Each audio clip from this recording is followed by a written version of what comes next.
Still seeing people joining, but let's get started. Welcome everyone, karibuni sana.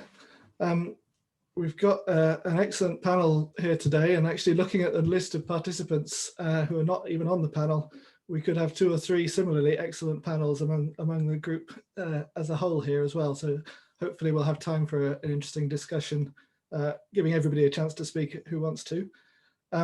Very interesting topic as well. Talking about the forthcoming elections in Tanzania.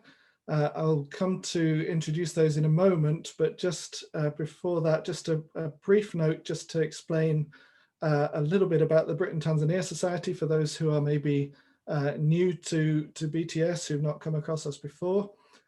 We're an organization largely based in the UK, but we have a Tanzania chapter as well that exists to promote understanding and friendship between the 2 countries, the United Kingdom and Tanzania.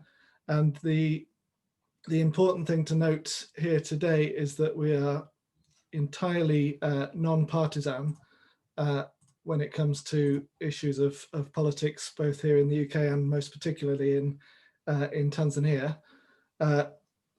The panelists may come with their own affiliations and so on. I'll ask them to explain those as they speak. But as an organization, Britain-Tanzania Society is firmly non-partisan. On the topic we have before us today, it's Tanzania's 6th general election since the return of multi-party democracy in the 1990s. I've heard in the last week, talking to various people, I've heard 2 different theories about this election, which I hope we'll get to explore as we go forward. The first is a rather, well, it's a provocative idea, I guess, that this is just a placeholder election, that this is not an election that really is going to define the future of Tanzania in the way that the election in 5 years' time might do. That this is an election that's really just going through the motions of democracy, and that what really counts is what happens over the next 5 years leading up to an election in 2025. The second theory is that this is a referendum on President Magufuli. President Magufuli's been in power for 5 years. He has a very distinct approach to politics, to leadership, to government, and that this is an opportunity for voters to decide whether they want 5 more years of the Magufuli approach or if they want something different. So what do we mean by the Magufuli approach? Well, I want to sum it up in a few different aspects of it.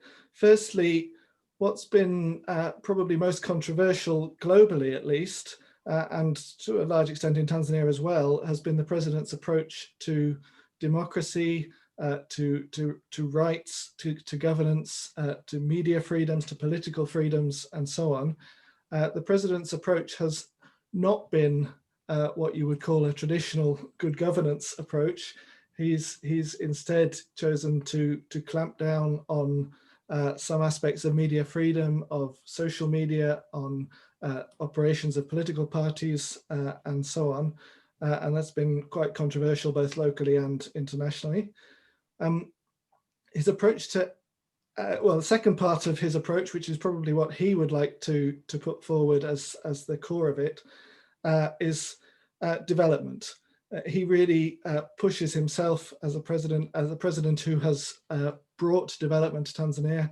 He talks about hard work and nothing else was his campaign slogan from 5 years ago. And he would like to portray himself as putting that approach into action over the last 5 years. What does that mean? It means, for example, a few big high-profile projects, whether that's buying new aircraft for Air Tanzania, or investing in Stiegler's Gorge power plant, hydroelectric power plant in the middle of Selu Reserve, or investing in upgrading rail connections and road networks and so on as well. He'd also talk about his approach to corruption and getting a good deal for Tanzania generally, whether that's a good deal from public servants in the sense of clamping down on corruption, or a good deal from foreign investors, whether that's in the extractive industries or in other parts of the Tanzanian economy. He's pushed hard and in very high profile ways to try to, as he would put it, get a better deal for the country from both from foreign investors and from public servants within the country.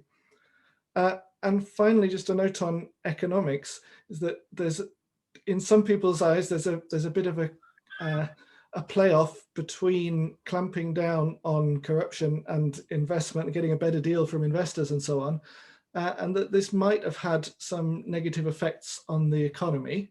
The data on this is disputed, and it's hard to be conclusive on the state of the economy in Tanzania for various reasons. But there are concerns around that the economy is, it's not maintained necessarily the same high pace of growth that had been seen over the past 10, 15, 20 years, over the last 5 years. So that was a slightly long-winded way of introducing President Magufuli, but it's worth, well, the point I'm making there is that we have these two theories. We have the theory that this is a placeholder election, putting things, waiting for 2025 when the real election will happen, the one that really matters. Alternatively, this is a referendum giving Tanzanians a chance to decide whether they want 5 more years of the same as we've had under President Magufuli. Besides President Magufuli, who's running for what should be a second and final term if he wins, we have 2 main other candidates for president. There are others as well besides those 2, but I think those 2 are those who are attracting the most attention, and it's worth focusing our attention on them as well. First being Tundu Lisu of Chadema. Tundu Lisu is a lawyer, for those who don't know him. He's a lawyer and outspoken critic of the president. He returned to Tanzania earlier this year after spending 3 years overseas, mainly in Belgium, receiving medical treatment after being shot by unknown assailants back in 2017. That was in broad daylight outside his home in Dodoma, and there'd been no arrests or any progress, apparent progress in any investigation into that case. The third candidate, Magufuli, Lisu, and Bernard Membe is the third, of ACT Wazalendo. Membe is former foreign minister under President Kikwete. He recently defected from CCM to join ACT, the party founded by Zitto Kabwe a few years ago, and joined last year by Maalim Seif Sharif Hamad, presidential candidate on Zanzibar, serial presidential candidate from Zanzibar, who was previously leading CUF, Civic United Front, as their presidential candidate in previous elections.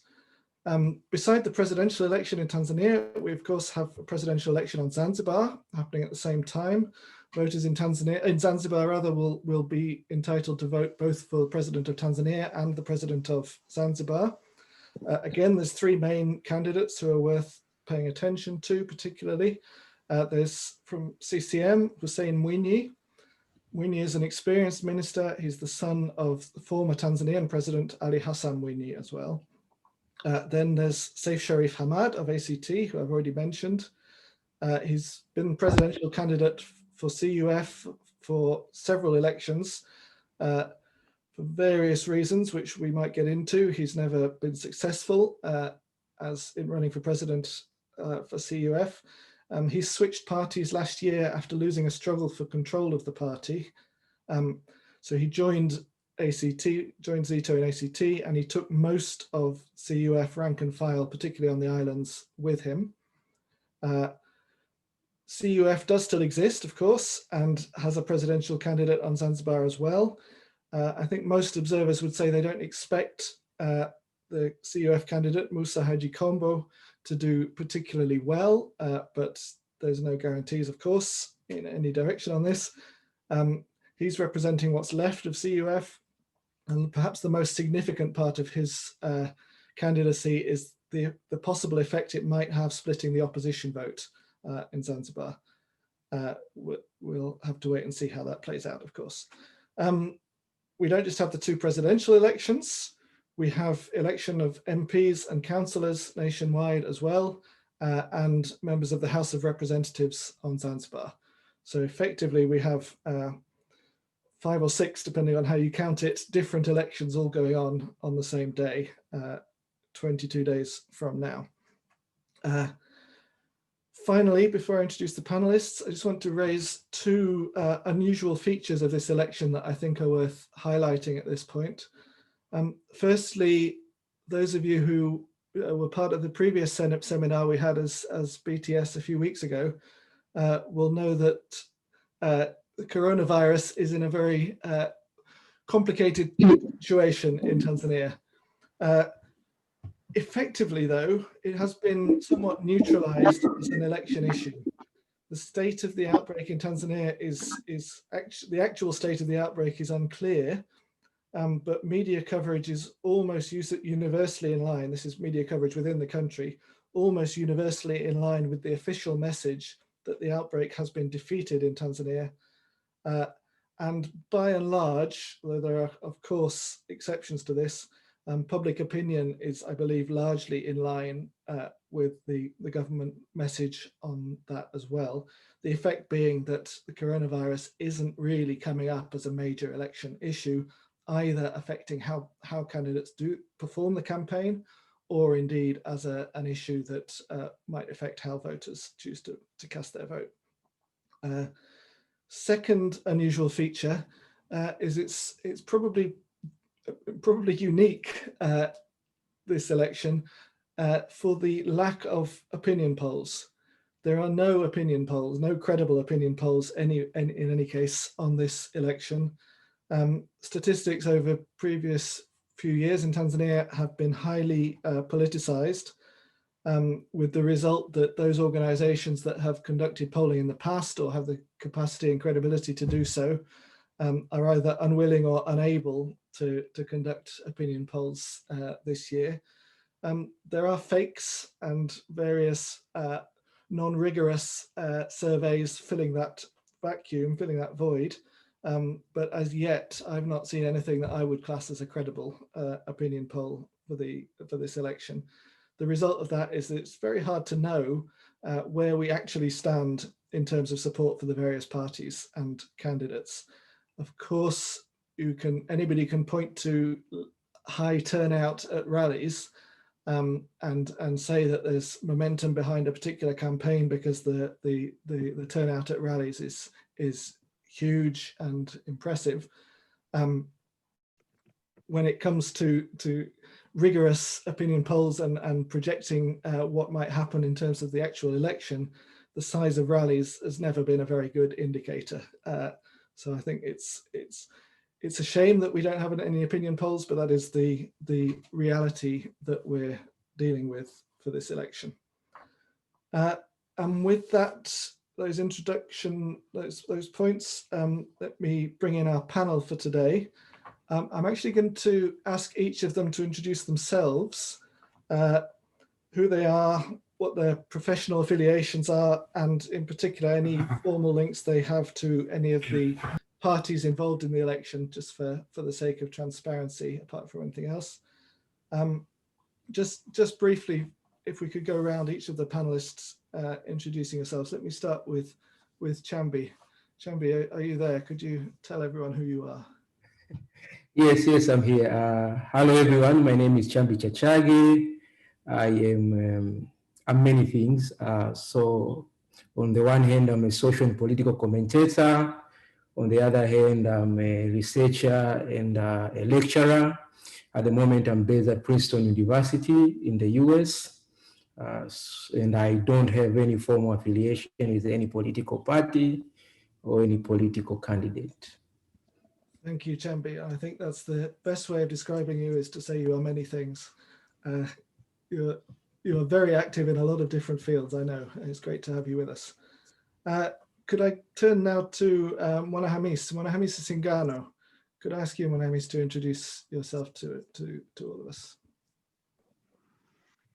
Thank you. I'm not many things like Chambi. I'm Mwanahamisi Singano.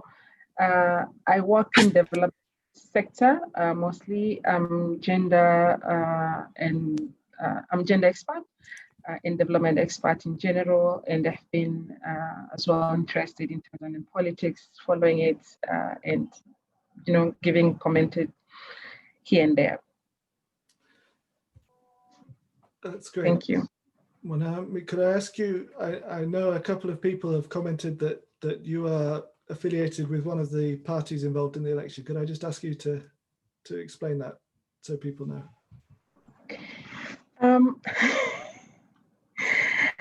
My affiliation, I have been I was appointed as a lead writer for ACT party election manifesto. So I led the committee which wrote the party manifesto, pretty much. That's great. Thank you. Thank you. It's great to have you with us, Mwanahamisi. Thank you. Constantine Manda, could I ask you next to introduce yourself?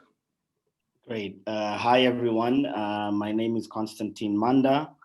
I am many things, but less than Chambi things. I am currently finishing my PhD in the Department of Political Science at Yale University, also in the United States, in New Haven, Connecticut. But I also am the co-founder and director of the Impact Evaluation Lab at Tanzania's Economic, Social, and Research Foundation, and also a commentator on politics and other issues on the continent and in Tanzania in specific. That's great. Thank you. Thank you, Constantine. Michaela, can I ask you to go next? Introduce yourself.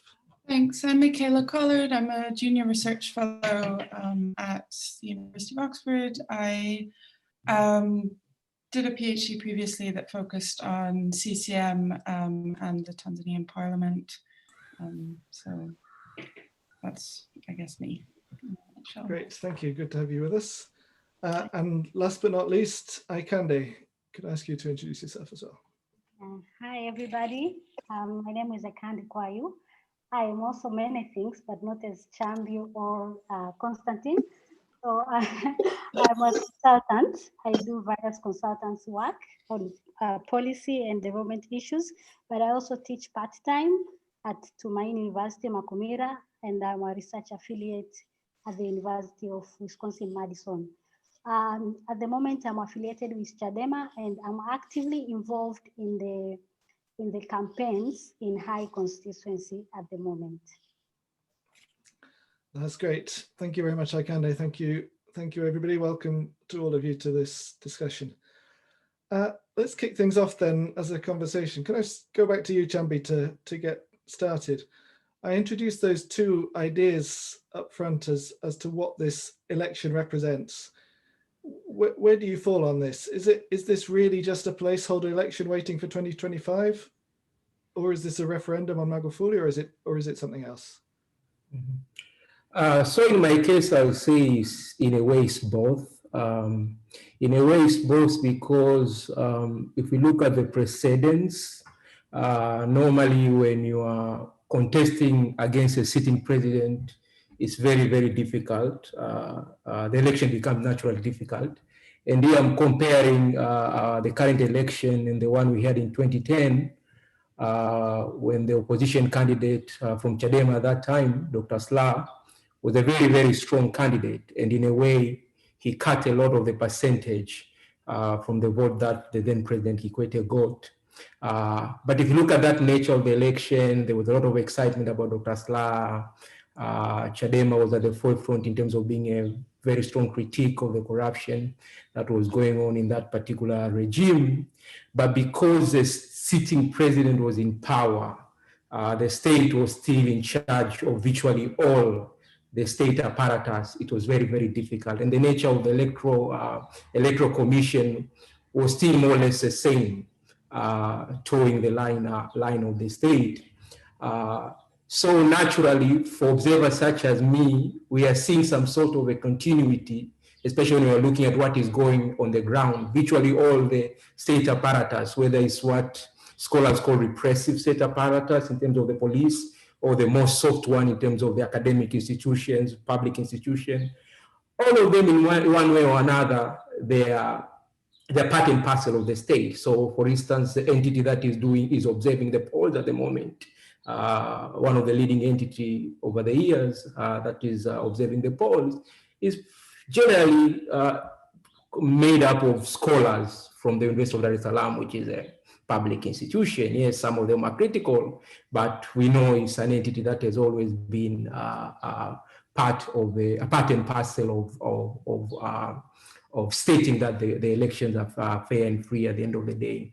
So that's why I'm saying it's both. So when I come to the referendum aspect, then that's where I think maybe the opposition's strength is being visible, in the sense that you are seeing a lot of support that is getting, and here I mean Chadema in the case of the mainland Tanzania, and then ACT Wazalendo in the case of Zanzibar, and in a way that tells the state and the ruling party the extent in which they don't yet have that overall commanding lead in the build up to this election. But as I said, in conclusion, still the ruling party and the state is more or less in charge of, or virtually all, the state apparatus at the moment. Thank you. Can I just prod you a little bit further on that? The ruling party is in charge. It has control of all the state apparatus and so on, as you say. Does that mean we're wasting our time, that the results are a foregone conclusion? I won't go as far as saying we are wasting our time, because as you know, in any democratic dispensation, especially when you are involved in this kind of push and pull, it's always important to add your number, whether it's a number of members of parliament. It's always important to add your legitimacy. So as we know, for the past four or 5 years, the opposition party didn't have as much space as they have now during the campaigns to showcase themselves. So this is also their moment to showcase themselves that here we are still alive, we still have support. So it is still an important election. And again, back to my earlier point, we normally have precedents. If you look at a lot of politics in Tanzania, you almost always have precedents. So in order for something big or miraculous to happen, you need to change that precedence. So at the moment, we have not yet changed the precedence about the Electoral Commission. It's more or less the same kind of structure. We haven't changed the precedent about the way the police handle the election. It's more or less the same kind of structure. And some of the signs or indicators of what will come is the fact that some of the things that these state apparatus have done, the opposition party couldn't really do anything. I mean, they push a bit, for instance, the case of their some of their candidates being removed in the process. They push, they appeal, they push, but at the end of the day, there are some who were omitted.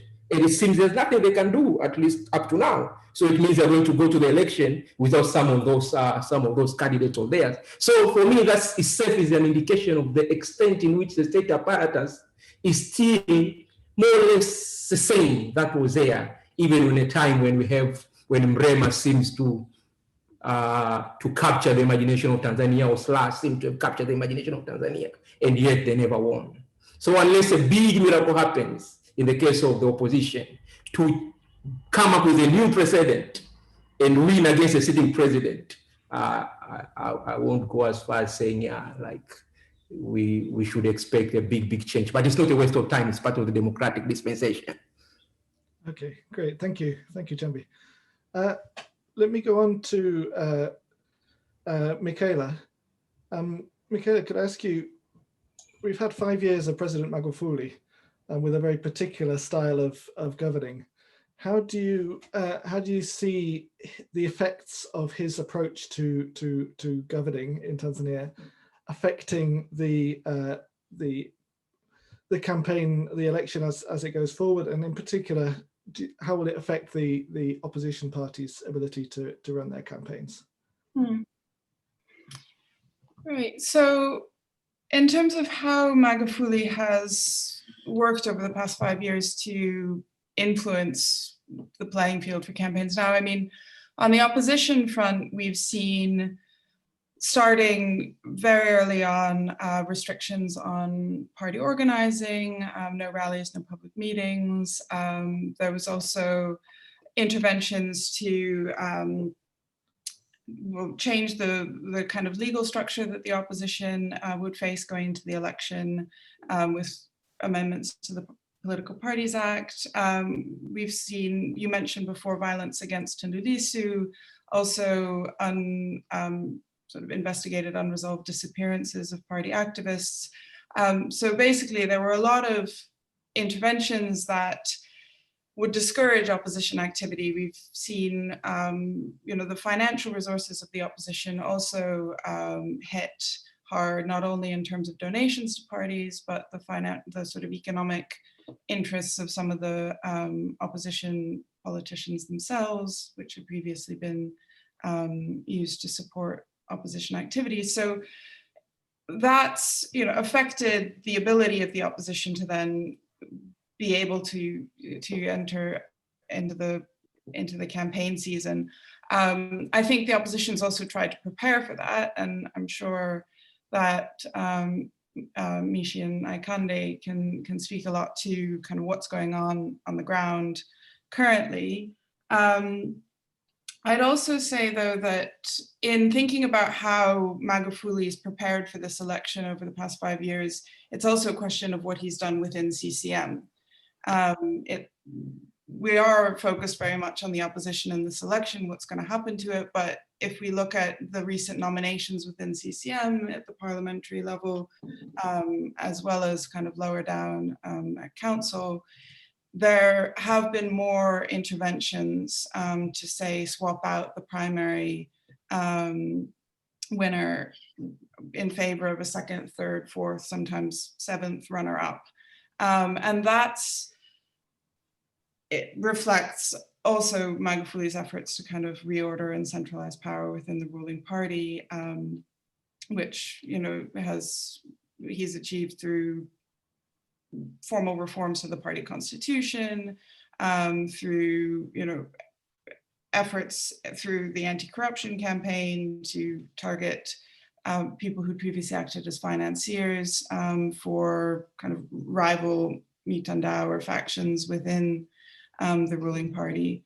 So in that way, he kind of made it possible coming into this nomination season to limit or to try to intervene more than was the precedent in 2010 or 2015, when very few, I believe in 2015, no CCM primary winners were rejected by the Central Committee and National and NEC. So, that's also going to be significant going forward in terms of thinking about cohesion within the ruling party and even 2025. Great, thank you. That actually takes me on very nicely to my next question, which is for Constantine. Constantine, President Magufuli has been in many ways a controversial and divisive leader even within CCM. I'd like to get your thoughts on how unified CCM is going into this campaign and how that might affect how they're able to run their campaign and how it might affect the results even. Right. Thanks so much, Ben. It's not clear yet whether I can provide a kind of definitive response to how unified the ruling party is. Moving away from, I want to echo something that Chambi kind of intimated in his remarks. The first is that it's an interesting election because it's in between the terms that Magufuli had, right? Those are typically very interesting because it's in some ways a referendum on the implementation of the first term. At the parliamentary level and the council level, it's interesting because it comes after the local elections last year, which the opposition, I think the main opposition parties certainly boycotted after allegations of unfair kind of removal. And so it's interesting to see what will happen at the polls, but also within the party, within the ruling party. We saw this year's election at the parliamentary level during the nomination process have about 10,400 people show up to vie over 240 seats basically, which is about 43 individuals per constituency.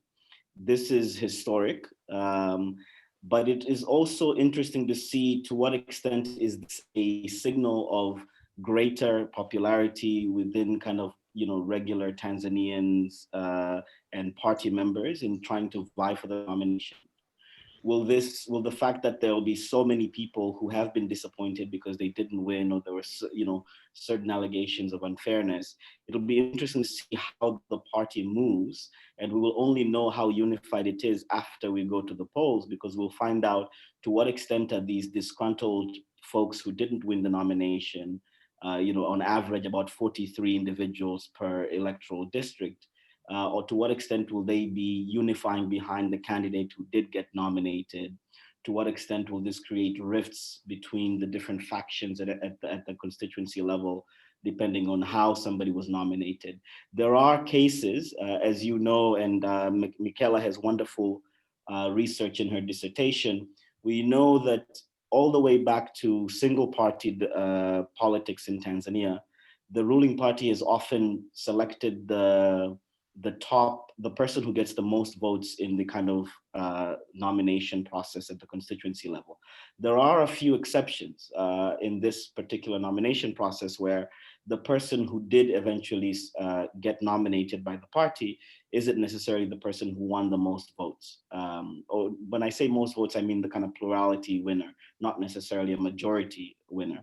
And it'll be interesting to see how, in particular, those individuals with their supporters, to what extent will they be falling in line, the party line, or to what extent will they try to sabotage or influence the election in ways that signals to the center their kind of disgruntled feelings.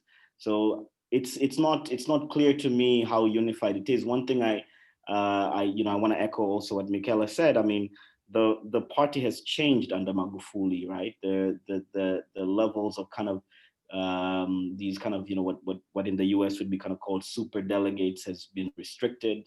The number of these nominators have been restricted, and so there's been a kind of a more centralization of the party.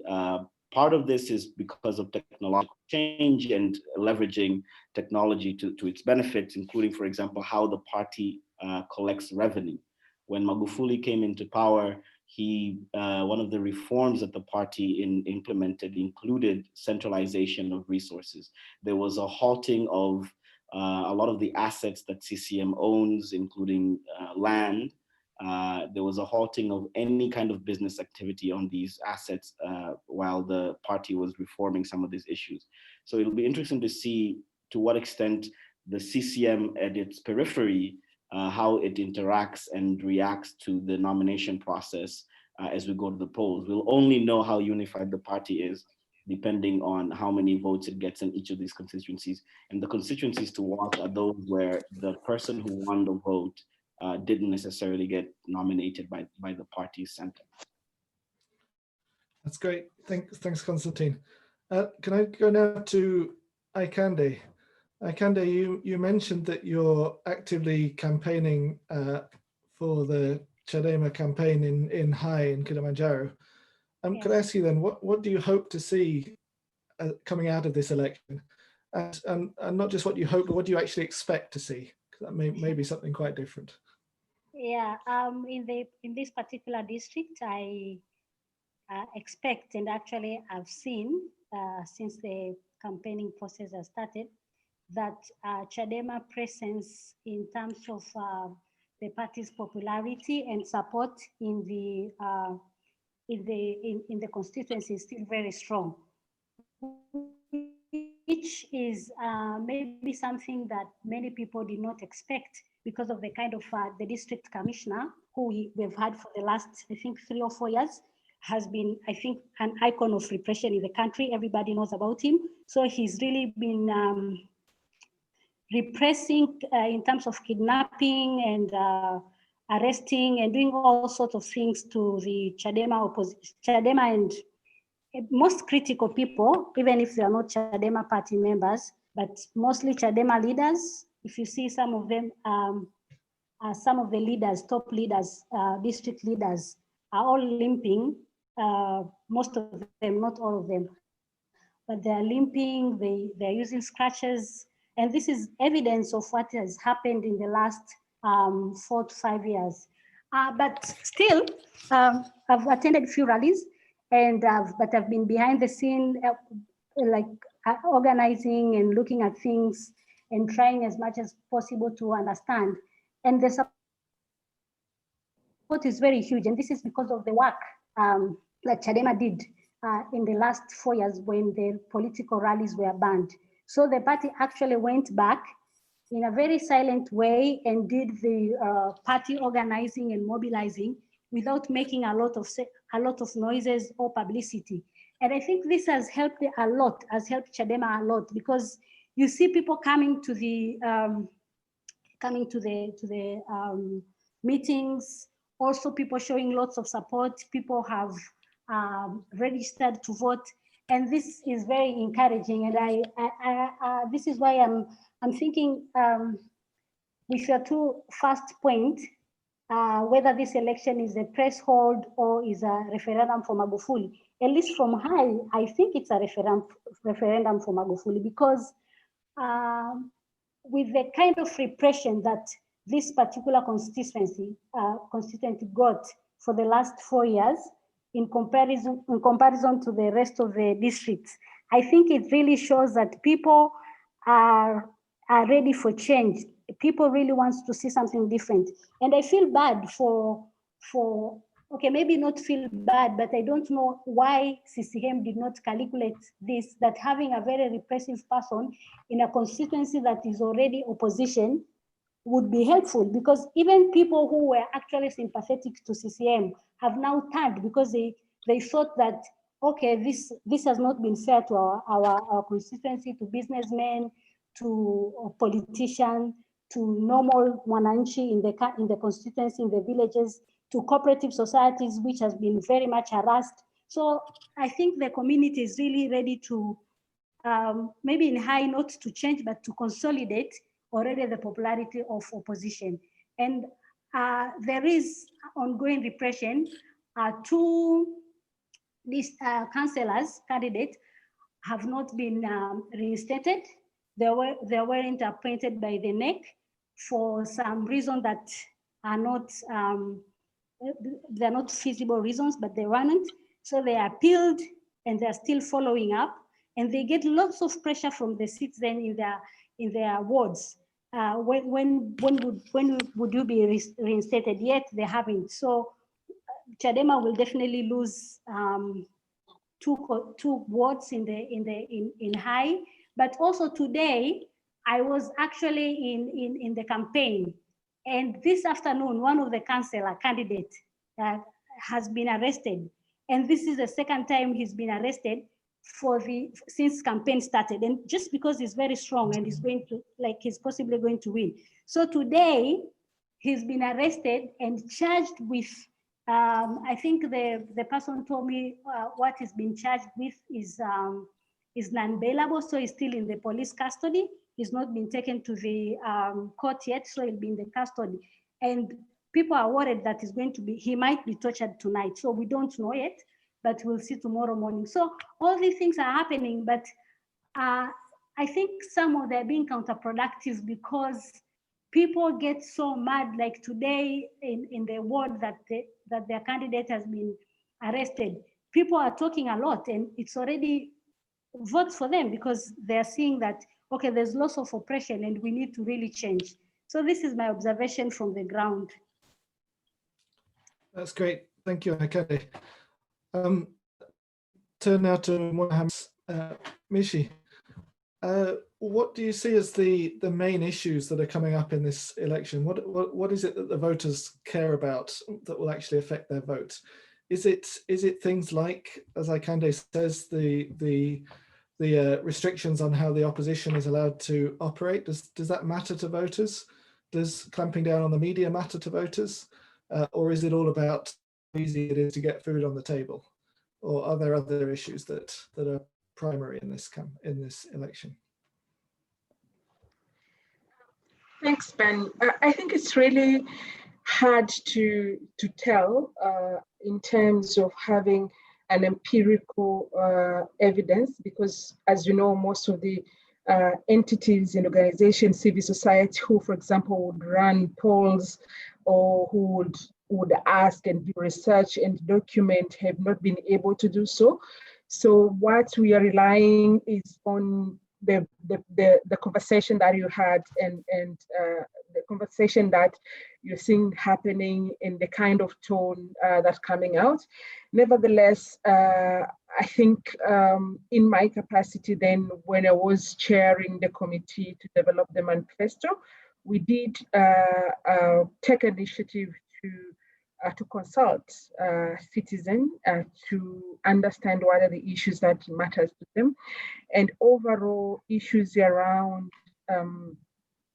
rights, issues around justice, issues around freedom were ranked high in all the feedback that we got. So we did have a survey which went out.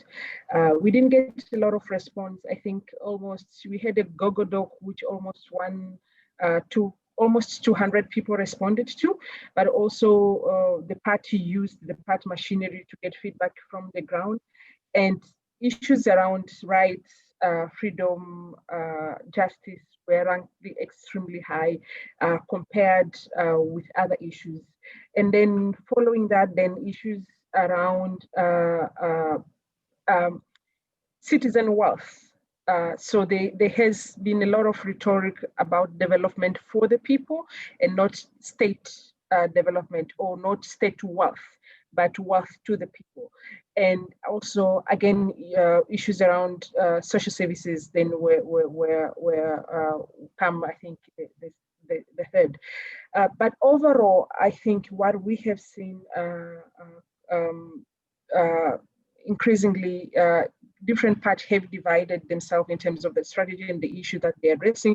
So getting to the campaign, I feel CCM, part of their strategy and part of the issues that they were raising, they were confident on the work that the president has done, and they come to the campaign sort of like keeping on promoting the infrastructure as an agenda, increasing development in terms of, extending the big projects as an agenda. And I think we have seen that changing now. The past 3-4 weeks, we have seen a different tone from CCM in terms of them saying, for example, now the past 5 years was for the development and for the infrastructure, the next 5 years will be for the people. So we have seen that change of the way they're addressing the core issue that people want to hear, but also we have seen them responding to some of the critics that have been posed on the display of dysfunctionality of the state that has been posed. For the opposition party, Chadema has been campaigning hard and centering issues around rights and freedom, but also citizen wealth.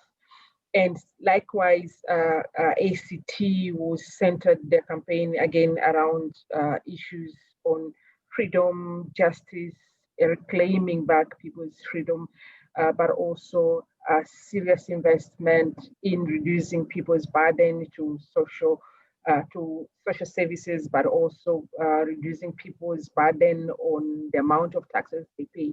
And we feel that, or we have noticed that everyone, I think at the end of the day, everyone who has lived through the administration and have been impacted, they have things that they care about. And in some way, the state stating notice that they need to address people's need and people's grievances rather than sticking on to the agenda of overall middle income infrastructure development as a core issue. That's great. Thank you, Mishi. Could I turn back now to Constantine? Constantine, could I ask you about the management of the election? the election is obviously overseen by the National Electoral Commission and the Zanzibar Electoral Commission, and of course the police have a role as well, along with various other institutions. So my question, I guess, Constantine, is how are those institutions doing? I've heard lots of complaints from the opposition that they're not independent. Is that a fair criticism, or is that opposition being opposition? I think it is a fair criticism. I mean, canonical models on principal agent issues are, you wouldn't even need to kind of think much about it. The NEC is, the person who leads the NEC, the National Electoral Commission, is appointed by the president, who is, a member of the ruling party, of course, by definition, otherwise he wouldn't be president. And we know from the last election, with particular reference to the Zanzibari presidential election, which was annulled and then rescheduled, to which the leading opposition candidate, who levied allegations towards the Electoral Commission in Zanzibar of having manipulated or having refused to announce results that were basically in his favor. That was unprecedented in some ways. And it certainly, creates a scenario where there is going to be decreasing faith in the independence of the Electoral Commission.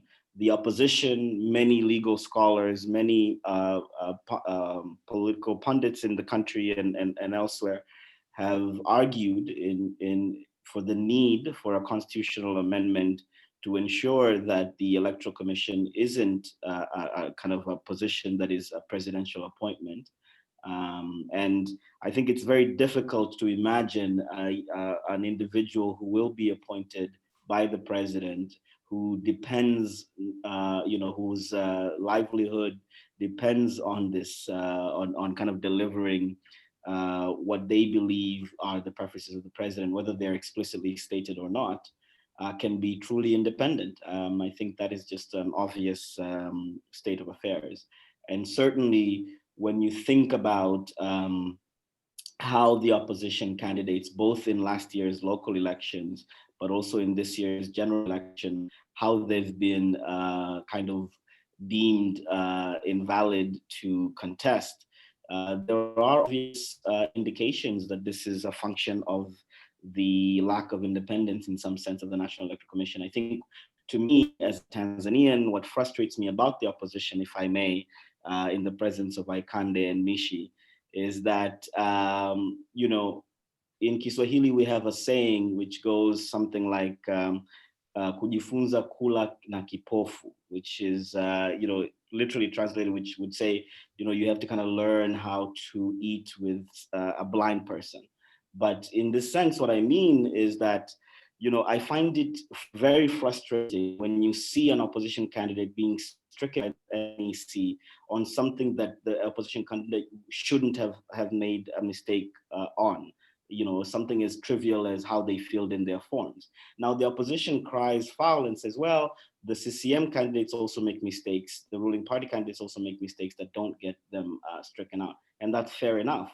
But you already go into the race knowing that the game is rigged. You have to, I think, try your best to make it very difficult and costly for the Electoral Commission to be able to do these things. And so to me, what's frustrating is that, oftentimes you see candidates from the opposition who will make these very kind of simple mistakes that allows the Electoral Commission to say, hey, we're not being unfair, we're just following the rules on paper. And certainly, that's one of the things that I think make it difficult, because, in legitimizing some of the unfair practices, the Electoral Commission can point to these kind of laws and regulations, and so I think what I would like the opposition to do moving forward, in my personal opinion, is to try and anticipate these issues and try to circumvent them by trying to make it, so that it's completely blatantly obvious and almost indisputable the kind of moves that the Electoral Commission tries to do in trying to kind of limit the competition at both the kind of parliamentary level and the council level. That's great. Thank you, Constantine. I'd like to pursue some of these issues facing the opposition a little bit further. In particular, we go to Michaela. We have in ACT, we have Bernard Membe as the presidential candidate. A couple of people have asked me what Membe is doing in this election. Why is he even there? Should ACT and Chadema not have joined forces and put forward a unified opposition candidate? Because it seems to me, and it seems to a lot of observers, that Membe is, if he's likely to get many votes, he will take them from away from Chadema rather than away from CCM. Do you think that's fair? Well, I think that depends somewhat. It also is unclear at this point. Obviously, there's been a lot of talk within ACT about potentially backing Lisu. Saif Sharif Hamad has obviously said that explicitly, but then officials within ACT have also hinted in that direction, even if they haven't confirmed it. That's one area where to comment on what Constantine was just saying, that NEC has used the Political Parties Act to make it quite difficult for ACT to potentially follow through in formally endorsing Lisu, because that act makes it, basically stipulates that all coalitions and apparently endorsements have to be agreed prior to the formal nomination date. So at this point, ACT is in a bit of a fix if it wants to support Lisu. Part of my understanding regarding Membe was that it was a bit of a security, and that there were fears that Lisu might not get his nomination agreed, and therefore having a candidate who could be some sort of backup that would represent ACT would be valuable. I'm not sure if everyone within the party agreed on that point, but certainly having your own candidate and kind of having a contingency plan, for the opposition could be valuable for ACT in terms of profile, but also for potentially the opposition as a whole. Certainly, Zito Kabwe, as leader of the opposition, has written consistently that there's a need for opposition collaboration. Chadema has recognized Saif as the presidential candidate for Zanzibar, so it is going in that direction. Membe's role, I mean, what does he bring to ACT? Who would he take votes from? I mean, that's sort of a question of Southern politics, regional politics, and kind of who's really winning there, what territory formerly CAF, now ACT had versus Chadema, what inroads they'd made, and so who Membe's people, insofar as he brings people with him, which of those two parties they might vie for. So Membe, I mean, I think there was an understanding that he would bring some support with him, and there were others from CCM who defected along with him. But yeah, whether that will really divide votes in that region, to me is a bit unclear. Maybe Mishi might have more insights on that point, or Aikande. Aikande, Mishi, do either of you want to come in on that? I would like to comment on Constantine's observation, which I am happy, and I think it's good to be critical because, well, of course, opposition is not an angel, it's not perfect. There's still lots of weaknesses. We also have to understand CCM, when we're comparing, has historical advantage. It's got lots of support from state, as Chambi explained. For example, the returning officers at district level and even ward level, they were providing a lot of personal support to CCM candidates, whereas that same support was very rare to many opposition candidates. So that's one. But second, I think it's best, before judging, it's best to look at, especially this time, this particular election, at the statistics of a statistic or the reasons, the actual reasons as to why opposition candidates were actually disqualified. Maybe for the local election in 2019, maybe there are some mistakes. I wouldn't, because maybe from previous elections, candidates were filling forms, there's lots of mistakes, minor mistakes, but the NEC was not so much particular. But I think it came as a way or a strategy by CCM and also NEC of how they can actually, as a way of disqualifying opposition. That's why in 2019, we saw 96% of opposition candidates were actually disqualified, and no single candidate of CCM actually was disqualified. I don't know if all CCM filled their forms right. Maybe they did because they got support from returning officers at their levels, but that's something that I don't think it's fair to judge. But this election, Chadema in particular, and I'm talking from experience, was extremely careful to ensure that most of their candidates, councillors and also members of parliament, have filled their forms properly. And they were checking, of course, we saw a video from Bumbuli, which came out in a very weird context after a lot of discussion on Twitter. And I think that's what many critics are maybe taking it as an example of an opposition candidate. But I know many opposition candidates were very careful. Some of them have got experience. For example, Lucy here in Moshi Rural DC, she's been an MP for 10 years. How could she miss filling the forms? The reason that was given is very trivial. It's not even explainable. But also Devata Minja in Morogoro, who has been reinstated. It's another example. The reason that, returning officers were actually refusing to receive the forms. So there's lots of things. We cannot just say that the opposition was, even if they did their things 99% or 100% perfectly, still NEC would find a way of disqualifying them. And I think we should appreciate that even when we're trying to tell the opposition to be as careful as possible. And I think they are really trying to be as careful as possible because they know any mistake, they will be judged very rudely. Thank you, Aikande. I'd like to turn now to the situation in Zanzibar, which is slightly different from the mainland and from the national election as a whole. In particular, one of the main features of the election in Zanzibar this year is SAFE has been the candidate for CUF for the past 5 elections for the presidency of Zanzibar. He's lost, in inverted commas, all 5 of those elections, disputed results in many cases.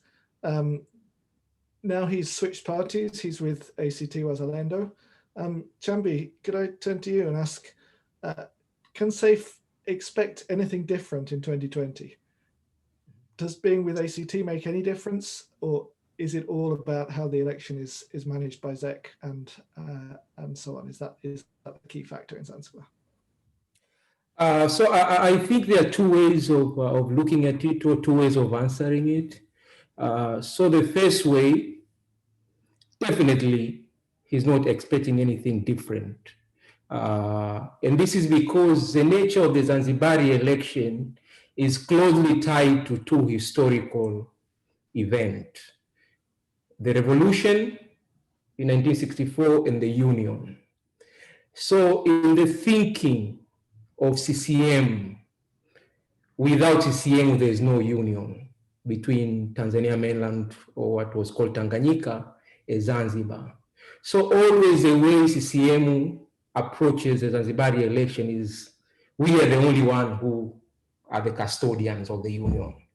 As long as we, the custodians of the union, are not there, then the union will break. And probably for those who have followed the recent rally in Zanzibar by the ruling party, those are the kind of sentiments that they are coming, that this is a kind of election that will decide whether the union continues or not. So that's why I say, on the one hand, I think, of course, I'm not in the mind of Maalim Seif, but I think on the one hand, he is not, expecting anything different. But on the other hand, because he's also not looking at himself as a victim, he's also looking at at himself as somebody who has urgency, somebody who is arguably the most popular politician in Zanzibar. This time, I think probably, at least from what we are hearing from him and the kind of strategies that he's employing together with his new party, ACT Wazalendo, you are getting a feeling that this time, in as much as he doesn't expect anything different from the CMU, he's trying to probably come with a different strategy that will make him win the election, and not necessarily win the election, make him be announced in the case where he has indeed won the election. In the previous election, I know sometimes people don't like comparing this particular election and the previous one because they feel maybe, and correctly, Lisu is different from Lwasa and so forth. Ukawa is different from what we are seeing now. But if you look at the previous election, there was a certain strategy that Maalim used that almost made him be announced. And that's exactly what led to the annulment of the election. So in my estimation is that he always tries to come with a different way of approaching the election so that he can ultimately be pronounced the winner in the case where he has won. And this particular one, at least from what I'm reading and listening from his thinking, is that this time he is not going to stop his supporters. He has been the one who is really stopping them from doing whatever they want to do when things are not going according to what they think they should do. And indeed, if you look at the politics of Zanzibar, to a significant extent, Maalim himself is the one who has really been, what do you call it? He has really been the person who has really been maintaining the peace during the election, basically. So this time, he has said, well, I won't. So that could be a game changer. But again, as I said earlier on in my first submission, we are talking about a ruling party that has all the apparatus, state apparatus. And if you look at the rallies in Zanzibar, you can see the former president and his son, like the whole government machinery is there, because for them, without CCM, there is no union. So in order for Zanzibar to move on, in my estimation, it needs to get to a point where there's some sort of a consensus where people feel indeed we can have a union even if the opposition party wins. And that step of having a government of national unity was a good step ahead, but there's an additional step where CCM is supposed to be ready to say, okay, we can be part of the union government with maybe Maalim being the president. Because so far it seems okay with Maalim being the vice president. But I don't think they've really gone to that point where they feel now we can indeed be have a vice president from the ruling party, means from CCM, and the president from ACT Wazalendo or CAF for that matter. Thank you. Thank you. Thank you, Chambi. Finally then, before we open the floor to participants to ask questions and so on, could I turn again to Mwanahamisi, just to ask you to look ahead now, to look ahead beyond this election to 2025, the period between now and then. What can we expect to see? Let's assume for the moment that we see President Magufuli and President Mwinyi in Zanzibar. What can we expect to see either within the ruling party or in terms of how the opposition parties can get themselves ready for 2025? What can we expect to see over the next 5 years?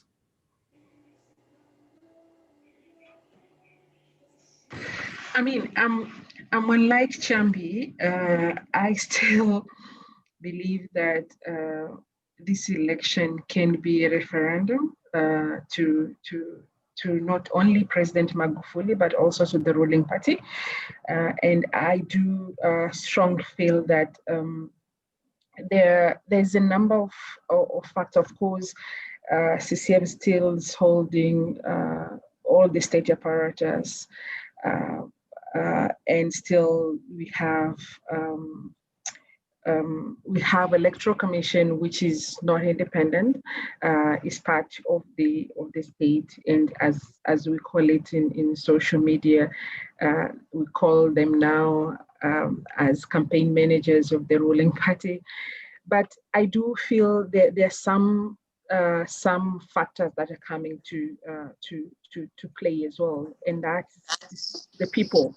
And I feel we do often underestimate the power of the people, and we do often underestimate the power of people who have been oppressed, brutalized, humiliated, insulted, denied their rights. And this has been unprecedented in this 5-year administration. We have seen nobody has not been able to be, for example, everybody has been affected in one way, whether you're a public servant, whether you are a member of the media, or whether you're an activist. Like, in so many ways, people have been affected, and people have seen the impact of the administration at a very personal level. So I do look at the coming few weeks to be critical. And again, the opposition leader, Lisu, who coming into play, as we call it, a man who has been brought back to life. And him being in the stage itself is a miracle. And when you do what it has been done to Lisu, you have two outcomes: whether to make that person a coward or to make them fearless rebel. And I feel what we haven't had before and what we have now, we have a leader who can command action. And we are potentially going to see, for example, Lisu, who has said it publicly that he will put people on the street, and we can expect him to do that because he had an history of being a rebel, of standing in front of the police unshakingly to put the rules and to ground his position and to own it. So the next, if the president is announced, we personally do feel there will be a little bit of instability in terms of that confrontation of we won, you didn't win. And I do not feel that it will be as easy as it has been. It doesn't mean that might result to anything major in terms of violence, but I think we will have some days or months of civil disobedience and discontent. I do expect, I think, going back coming back to the 2021, there has been a lot of sign that constitution will be changed to extend term limit, and that I think is one of our shared fear. So we do expect a lot of change in terms of governance. I don't think personally that this election will humble administration if they win, but I feel there have been history of vengeance, there have been history of attacking those who did him, quote unquote, or administration wrong. So we might get to the the second term, which will be not finishing the job, but dealing with those who have not offered support, dealing those who have used the campaign to put, out the deadline, like the dead linen, etc., etc. So I think that is what we see in terms of how opposition is positioning themselves in the coming 5 years. I think a lot still to be figured out in terms of how state will going to use the apparatus to suppress them. What we do know, the suppression that have been done for the last 5 years hasn't resulted to, quote unquote, killing the opposition. So we are not hoping that will do unless now an excessive force being used towards that. Thank you, Mwanahamisi. You brought up a couple of points there that I'd like to just briefly ask if any of the other panelists would like to respond on. They've been two issues that are often brought talking about any African election, it seems, in the international media. it often seems to come up two questions: will there be election violence, and will a president try to change the constitution to get rid of term limits? They're two questions that, at least in mainland Tanzania, have never been in recent years particularly relevant, and yet they've been asked by the media. You mentioned both of those, Mishi. I just wonder whether other panelists think it is right to be thinking about whether President Magufuli would like to get rid of term after this election. Is that something that people see as something in the president's mind post-election?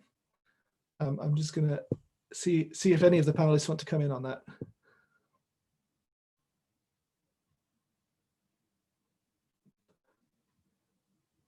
The silence is deafening. In that case, I will put Chambi on the spot. Chambi, do you think President Magufuli has in mind, as Mishi is suggesting, to amend the constitution for the election to get rid of term limits?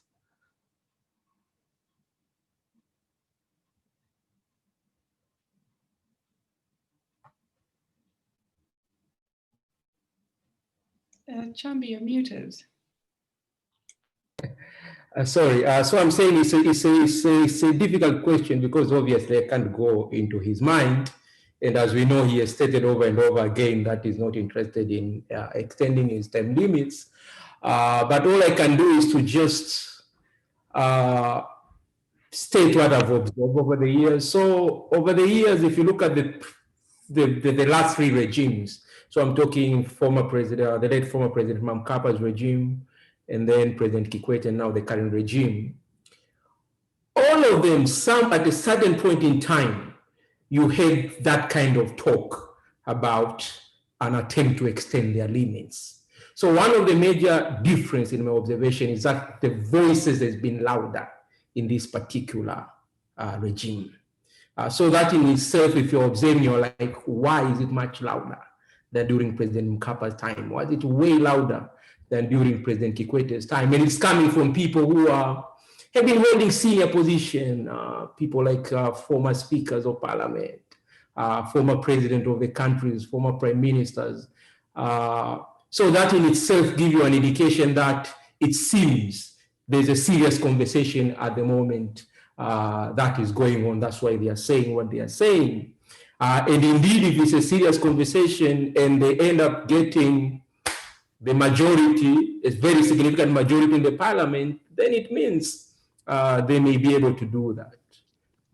That's the way I'm looking at it. But again, it's also very, it's also be a very strange thing because Tanzania has managed in a very unique way compared to a lot of African countries to change at least 3 presidents. Like we have at least 3 presidents who have stayed for a maximum of 10 years. So it is a precedent that we set to the extent that some of us were like, oh, now we are over with this extension of term limits. But as I said, in this particular regime, the conversation, the volume has been louder.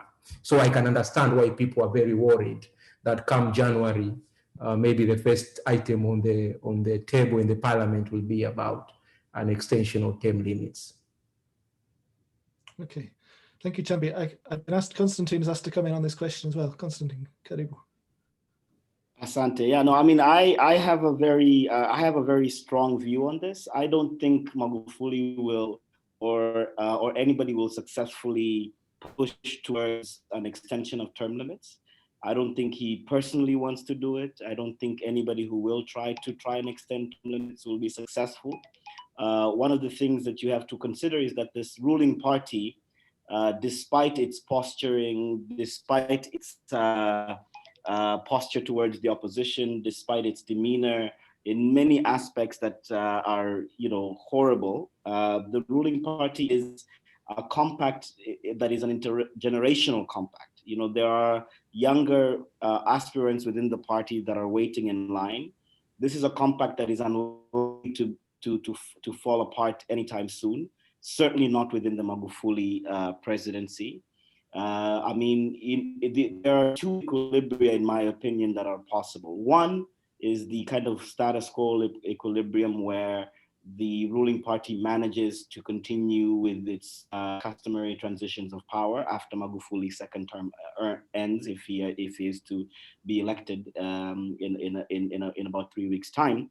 The second equilibrium that is, I say it is possible, but it is improbable in my opinion, is an equilibrium where Magufuli and his faction would have to literally use extreme violence against any other young aspirants within the ruling party to be able to extend this term limit. This is an unlikely situation, in my opinion, and I look forward to revisiting this in 5 years to see whether I'm wrong or not. But I wager that I won't be.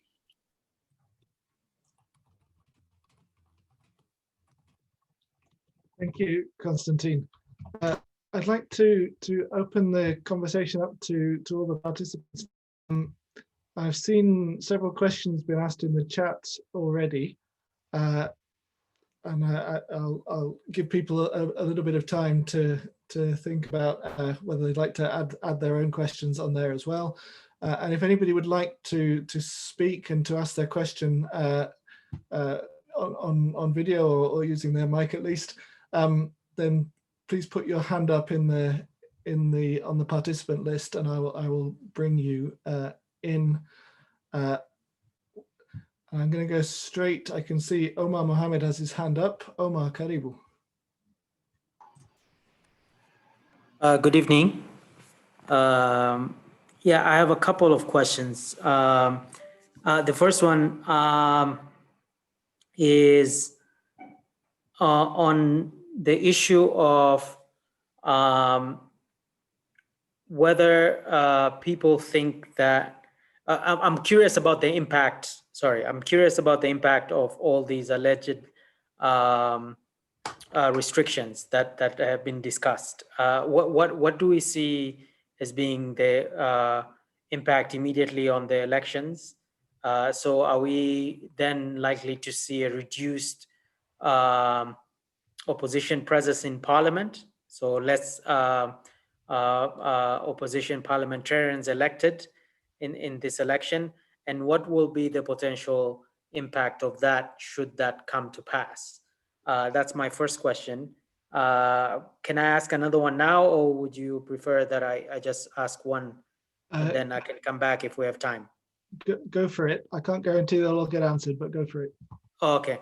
Yeah. The other question I had was we know that Magufuli was elected with the lowest share of the vote of any winning CCM candidate, and I was just wondering how people think this is shaping this election, and is it informing at all the alleged restrictions that people had been discussing in this panel? Thank you. Great, thank you, Omar. I'm not seeing any more hands raised, but let me just go through the chat and bring in a few questions that have been raised there.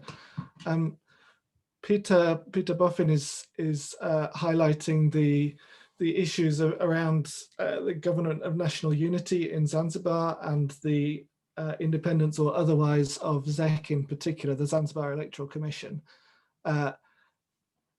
Peter seems to be suggesting that the Government of National Unity is just it's there in principle, but it's not there in practice and is never going to be there in practice. I'd be interested to hear what the panelists think of that. Penny Curley is asking, would a referendum be needed to change term limits in Tanzania? And we have Emmanuel Tayari is suggesting that term limits extension is only possible if you ignore the unwritten rule that presidents switch from, well, if you have a Christian president, then the next president should be Muslim, and so on, and that changing the term limits rule would affect that part of the social contract as well. I think those are all the questions we have so far. Oh, new message. Oh, and there's a question from Renee, and Baru has commented on this as well. To what extent are the Tanzanian universities and their potential opposition against CCM and the president, is that affecting the political system in Tanzania? And there's a very specific question about the current and future role of Bashiru Ali, given his role as a lecturer, former lecturer of politics at Dar es Salaam. There's several questions there. I think the best way to do this is just to go around each of the panelists, and I'll let you take your pick of what you want to respond to, and if anything is left out, then I'll ask specific people to respond to those at the end. So let me start by asking Aikande. Aikande, do you have any responses to those questions? Yes, I have response to Omar's one question about the vote share, how Magufuli's lowest vote share in CCM history has informed, whether it has informed the current politics and the elections. I think yes, to the very much extent because of the insecurity that was created.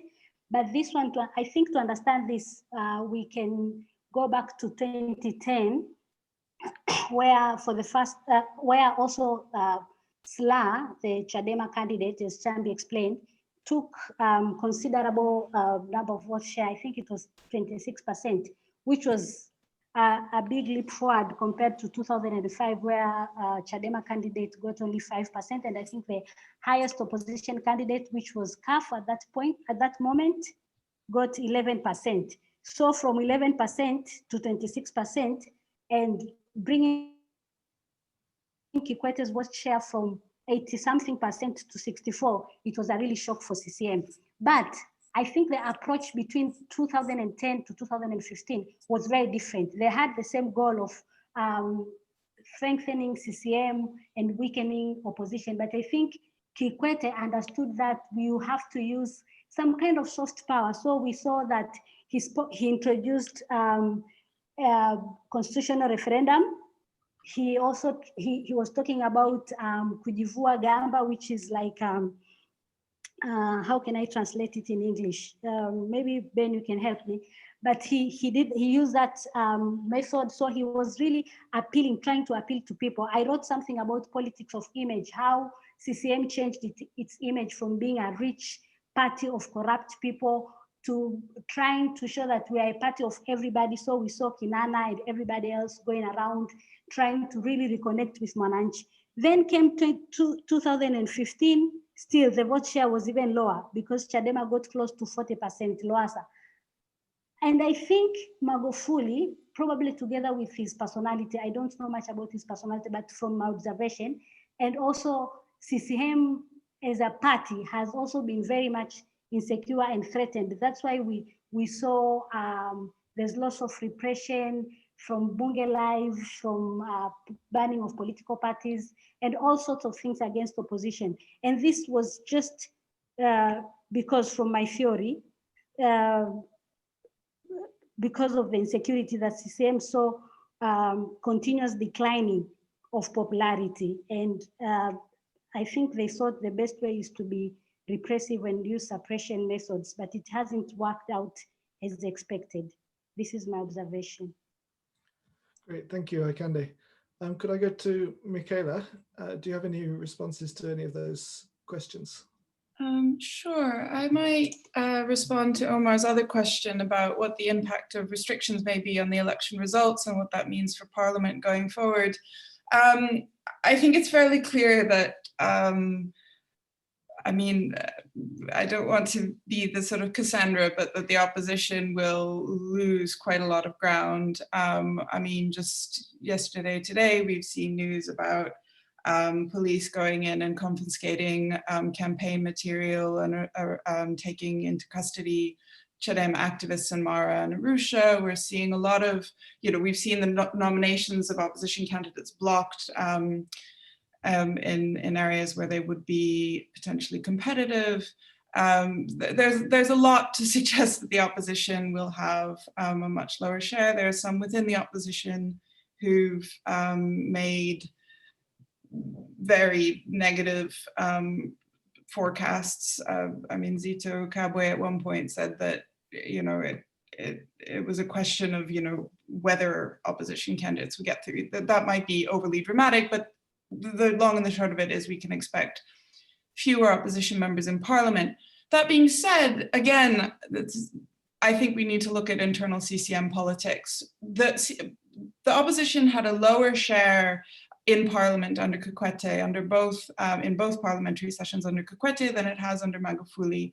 Parliament was much more a thorn in the executive side under Kikwete than it has been under Magufuli. The opposition matters hugely in parliament. It can be a galvanizing force, but ultimately at the end of the day, CCM holds a large majority. The question is, what are the internal politics within CCM? Is there room to play off factional divisions in CCM to see parliament challenge the executive?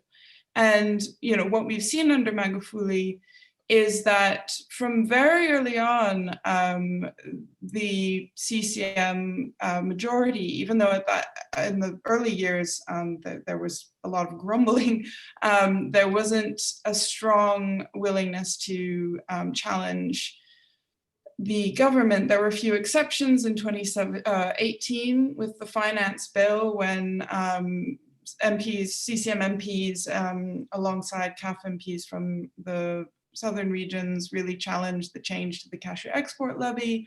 But again, they were threatened with deselection in the upcoming CCM nominations. What we've seen now, as I said earlier with the nominations, is that the party leadership is willing to take a stronger line in intervening. It's nothing like it was, say in the 70s. I was trying to calculate how many primary winners were replaced, and I'm not sure I've got a complete list, but it looks like it would be maybe 8%. Whereas in the 70s, we saw up to 40, I think in 75 it was 48%.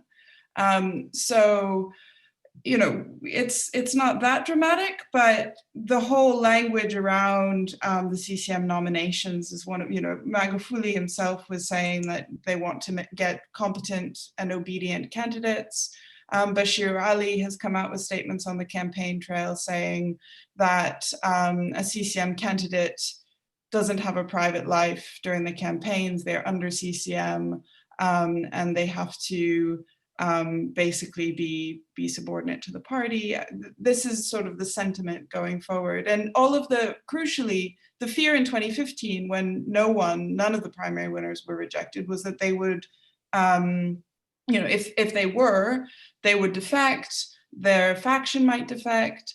But what we've seen this year is, all of them basically say, yes, I accept the result, I accept the party's choice.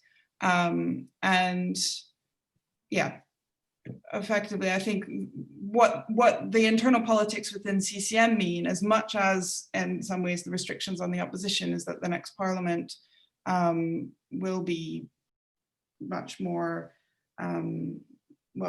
continue to be fairly docile. Things can change as we approach 2025 and, we get factional battles over who will be the next president or the next CCM nominee. But yeah, for now, it's looking like the parliament will be peaceful. Great, thank you, Michaela. Constantine, do you have any responses to those or the other questions? Yes, so I would like to maybe tackle a bit here. I see a question from Fran about the economy and Magufuli's approach to Corona.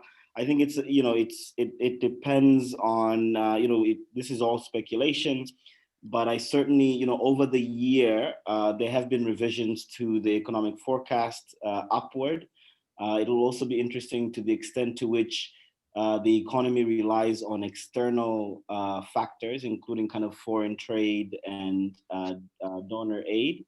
To the extent that it doesn't rely on external factors and the majority of the economic growth that was expected before Corona is largely domestic, I think Magufuli will be proven winner, victorious in that debate about how he handled the COVID-19. I'd also like to tackle here a question from Penny around the attempted assassination of Lisu, whether it was sanctioned at the highest level, and whether his life is at risk. I suppose, my colleagues, Mishi and Aikande, may have maybe more intimation about what the opposition folks who are running this year believe with respect to his safety. I would be very surprised that there would be any attempt on his life, particularly as a presidential candidate. He is provided the right to have police protection. Whether or not he chooses to have that at all times is another issue. It would be incredibly reckless of anybody to try and harm him, in my opinion, during the campaign, certainly. Whether or not his safety will be guaranteed beyond the elections, I think is something to be debated. I find him to be a highly public figure, particularly because of his attempted assassination. Perhaps the history books and will eventually be able to uncover the relationship between those who've attempted to assassinate Lisu and the state. I would be very surprised, given how ridiculously bundled it was, how ridiculously, in my opinion, thoughtless and functionless. I don't know what strategic goal it would have served, both the ruling party and the state. And certainly, it seems to me that Lisu understands the risk that he faces. He is obviously no idiot, and I think, given the kind of infrastructure behind him, highly unlikely to imagine that his safety will be in question for the foreseeable future. But I may be wrong on this, and I certainly hope that the state takes seriously the investigation into his attempted assassination. Because it's in some sense, I think, and I want to just echo some of the comments that Aikande had said earlier. I think the last 5 years, and this is kind of a big picture as well. I think the last 5 years have been a kind of very unsettling experience in Tanzania, with the kidnapping of Mo Dewji, the famous billionaire, the attempted assassination on Lisu. Now, to some extent, I've argued before, and folks on this webinar know this very well. I don't think that the CCM or the state or some of these kind of very unsavory events are uncharacteristic of Tanzanian politics in general throughout our history. I think what matters is visibility. I think there's social media. I think the burgeoning young population that is in some sense not easily corralled and not easily subdued in the sense of spreading information, no matter how many laws are changed to restrict that. I think what would be interesting is in the next 5 years to see how the ruling party kind of operates with itself. When you think about other dominant party regimes in the continent, such as the KANU regime that was taken off power in Kenya, or the Kaunda factions in Zambia, I think what makes CCM particularly difficult to dislodge is the amount of resources and the amount of interdependence that exists between state apparatus and the ruling party. The amount of people who are dependent on the success of the party for their livelihoods, directly or indirectly, the interconnections between politicians in the ruling party and business, and in some cases, politicians being business folks themselves. I think the opposition in Tanzania, I don't envy them. Like Michaela said, I think it would be this parliament coming in is going to be a docile parliament, and Tanzanian democracy and Tanzanian politics, I think, will suffer for it. Thank you, Constantine. Could I go to Mwanahamisi? Particularly if you'd like to respond to any of those questions.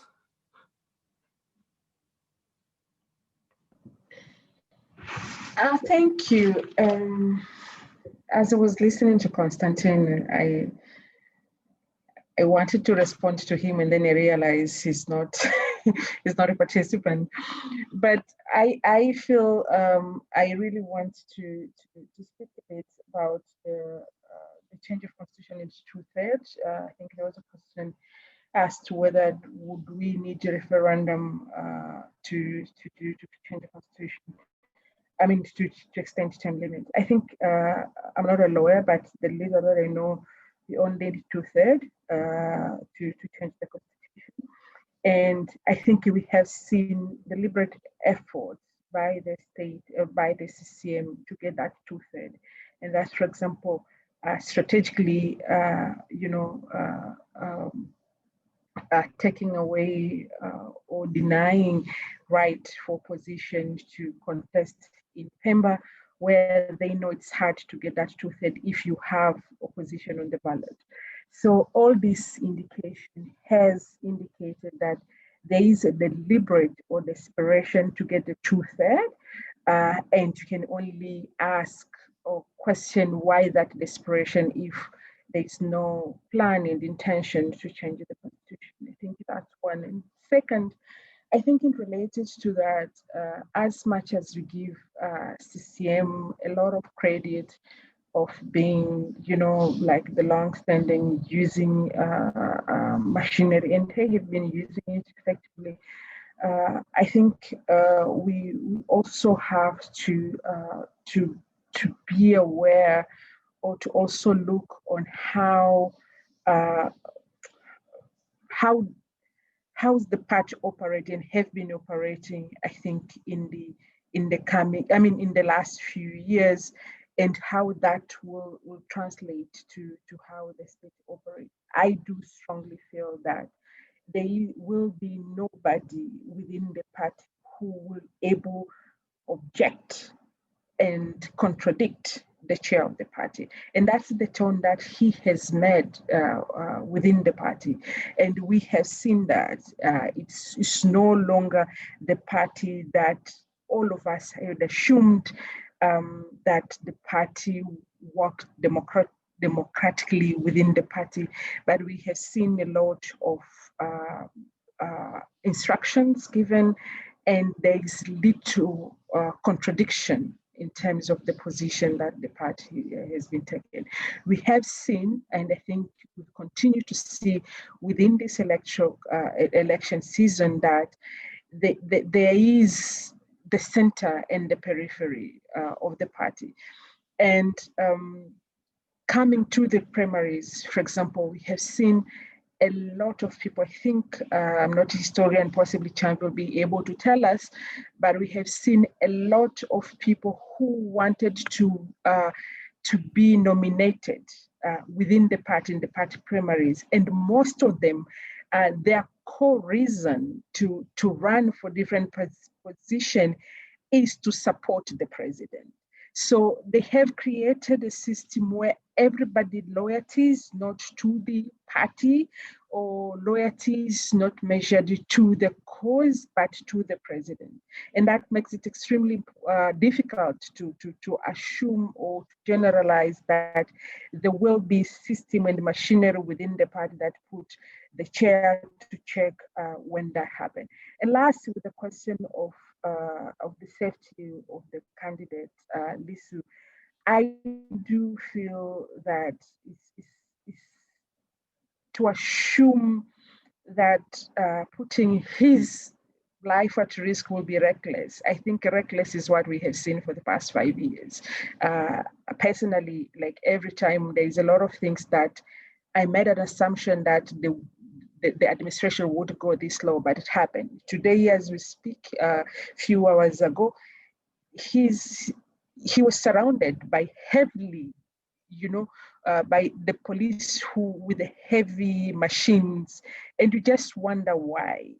And to assume that anything that will happen being reckless, I think reckless will be the middle name of the administration.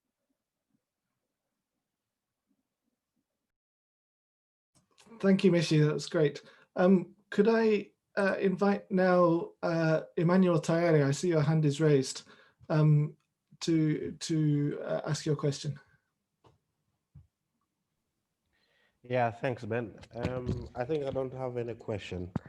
I just wanted to comment on Omar's question of Magufuli lowest vote in 2015.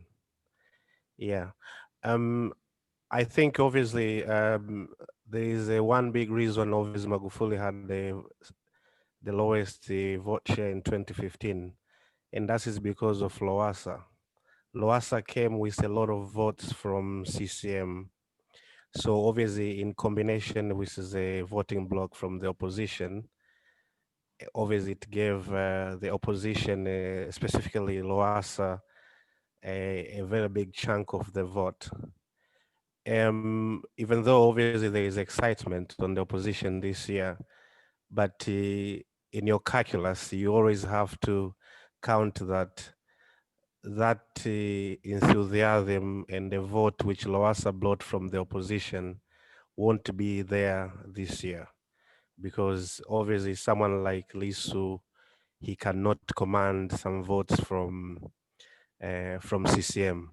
And I think obviously to ACT Wazalendo calculations, that is what they were hoping. If Membe has a opposition ticket, then he can bring the CCM votes for the blocks which they know him and combine it with the opposition. So actually this year, there is a possibility, big possibility that Magufuli vote share will be higher than 2015. That's it. Thank you. Okay, thank you, Emmanuel. I see a couple of other hands raised as well, so I'm going to go straight to Thabit.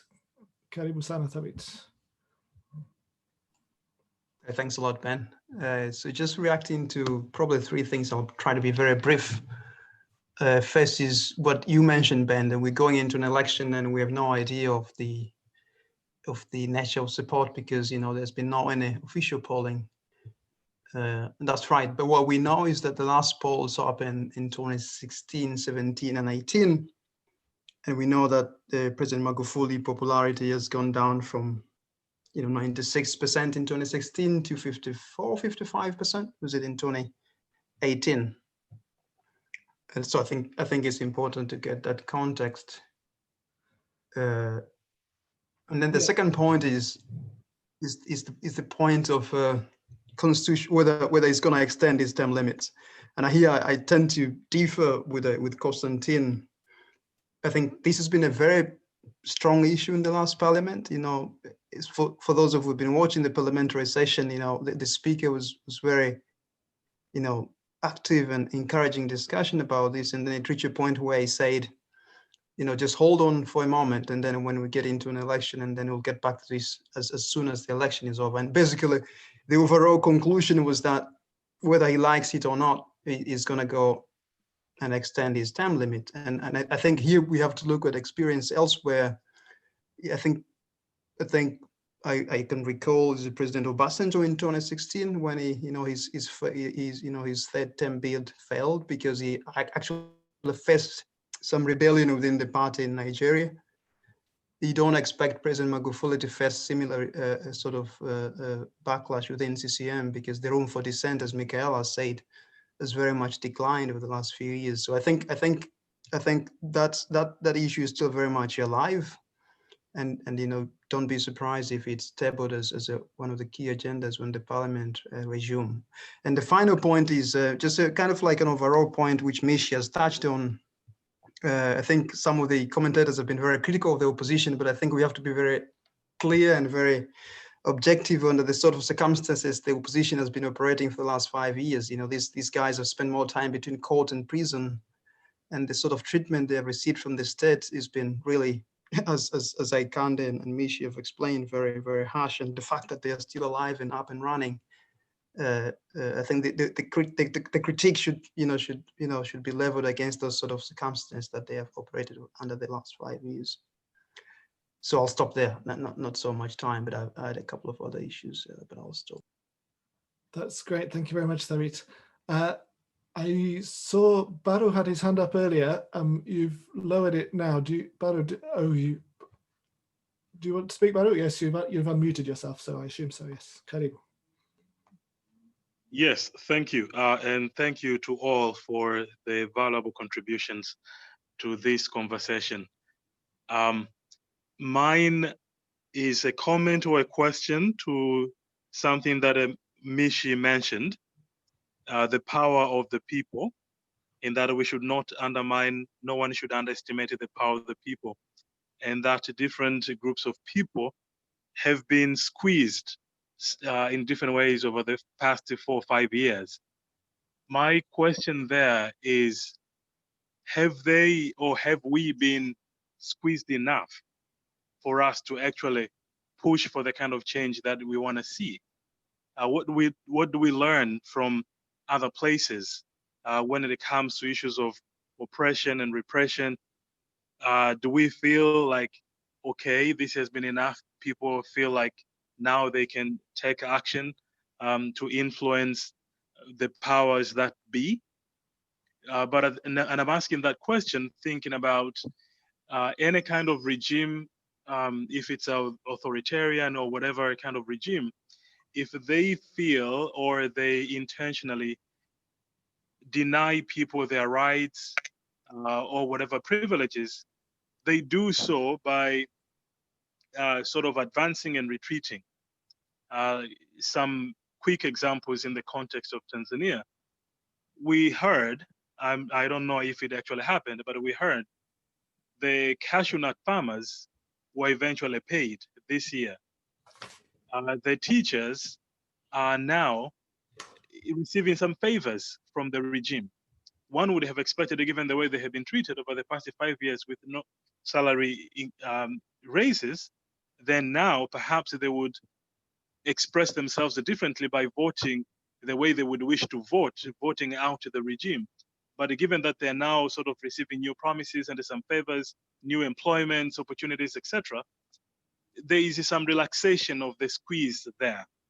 But at the same time, those who have been squeezed the most, if I can say so, are like the opposition political parties, the media, the civil society organizations, the middle class, those in the private sector, etc. It's like that approach of, if you want to kill a dog, give it a bad name, has been applied over and over again. These are unpatriotic. These are here to disrupt our peace, etc. These are the ones who are not really working for the people. They are anti-people, anti-development, etc. Such that the people whose votes really count, maybe they have not been squeezed enough. So my question, or rather my comment, and to any panelist, do you think this squeeze, this repression, has reached a point where one can really expect to see the power of the people now unfolding? Great, thank you, Baru. It's a great question.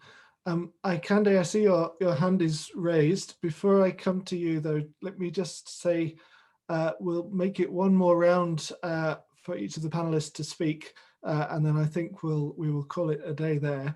So for each of the panelists, when I introduce you to speak this time, if you've got any responses to Baru or to Emmanuel, or indeed to any of the other issues, then now's the last chance to raise them. And I would also like to ask a slightly cheeky question. Who do you think will be president of Tanzania at the end of 2025? Aikande, karibu. Thank you. I wanted to respond to Emmanuel Tayari on the Lowassa effect on the opposition, and in particular Chadema.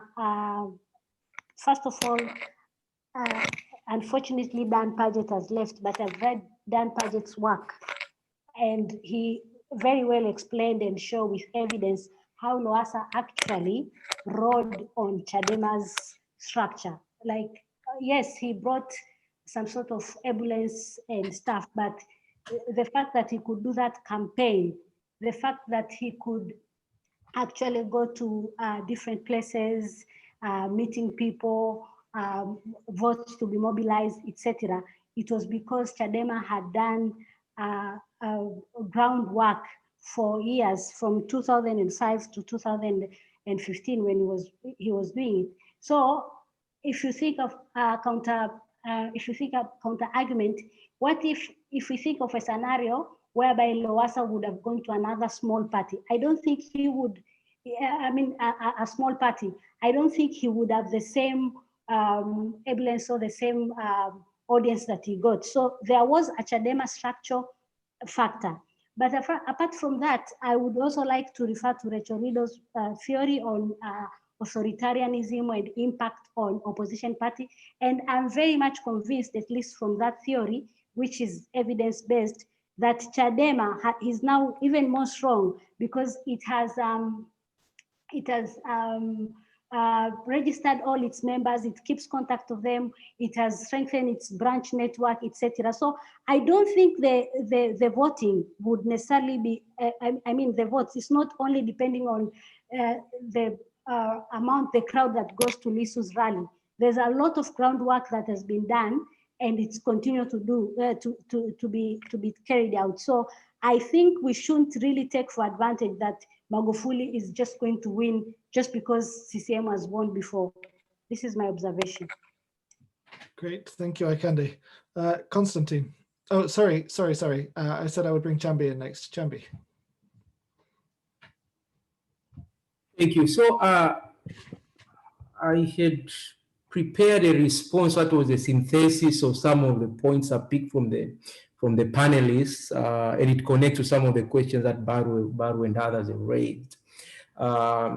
So the first one connects to what I kind of said earlier on when she was talking about high. And in one of the press conferences from Tundu Lisu, the Chadema candidate, when they were postponing the campaign for high, he argued that they want to have a special day for that constituency because of all the pushback that they've been getting from the state.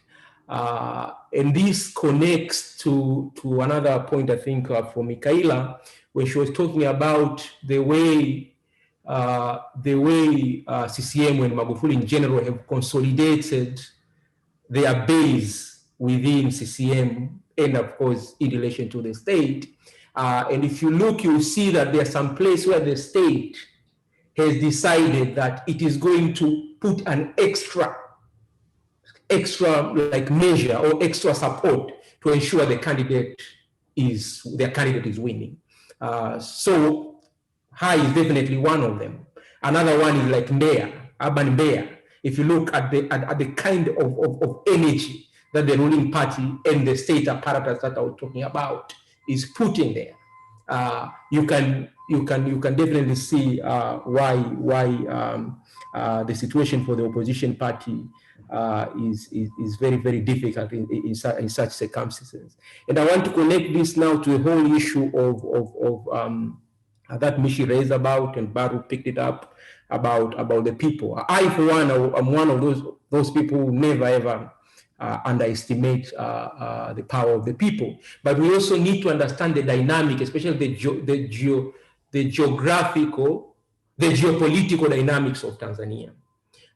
So they argue, if you look at the geopolitical dynamics of Tanzania in relation to the cases that I've just mentioned, like Mbeya, High, and so forth, it means in order for the opposition to really mount up a people's power kind of response during the elections, it means you have to have a mass mobilization across all the key centers in Tanzania mainland.